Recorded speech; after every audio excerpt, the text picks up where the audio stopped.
The series of attacks in Paris is not the first time a cloud of terror brought darkness into the city of light.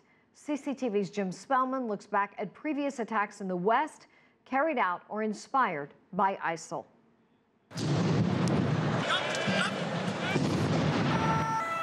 Friday's attacks in Paris come less than a year after another major attack in the French capital. I live at Bastille, about 100 meters away. We've already had Charlie Hebdo. This neighborhood is truly cursed. In January, terrorists attacked the offices of French satirical magazine Charlie Hebdo. 12 people were killed. The magazine was targeted for printing pictures of the Prophet Muhammad. Magazine staff were featured in a wanted poster in an Al-Qaeda magazine.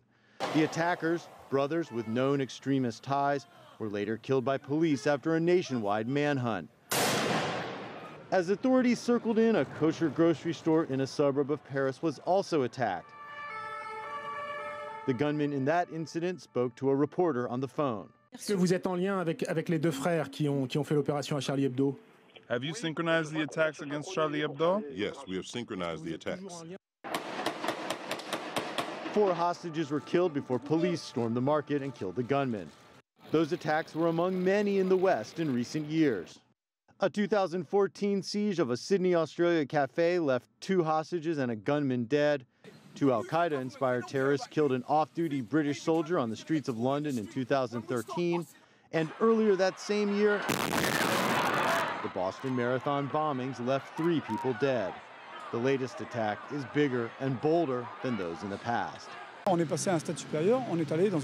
moved up a gear. We've moved to a mass attack comparable to Mumbai and the attacks in Kenya. This is really something that we have expected for a long time now. In all these cases, the terrorists were affiliated with or inspired by Al-Qaeda or ISIL, sometimes acting alone, sometimes coordinating with the militant groups. Terrorist propaganda routinely encourages attacks around the world, including in France.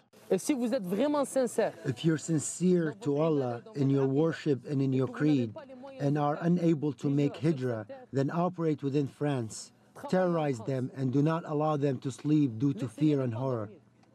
These attacks all hit so-called soft targets, public places with little security and many civilians.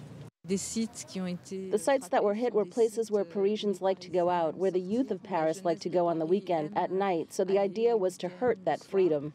Security experts fear more attacks may simply be inevitable, that it's impossible to completely protect soft targets, be they in Paris or here in Washington, D.C., where thousands of people are out to attend a Saturday night basketball game. Jim Spellman, CCTV, Washington.